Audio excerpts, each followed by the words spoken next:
France, torn by war and stifled by occupation, had little opportunity to benefit from the techniques developed by war.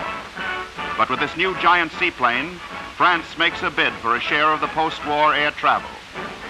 This ship, nearly completed before occupation, was dismantled, taken away and hidden until the Germans were driven out. Powered by 6 14-cylinder Wright engines, developing almost 10,000 horsepower, 50 passengers and 12,000 pounds of freight can be carried across the Atlantic at 240 miles per hour.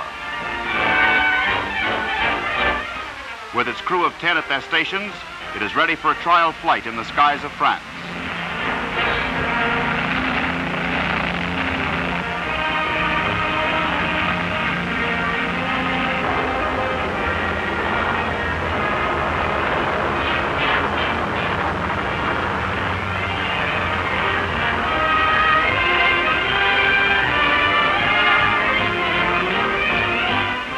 French technicians have built this plane for the tasks of peace.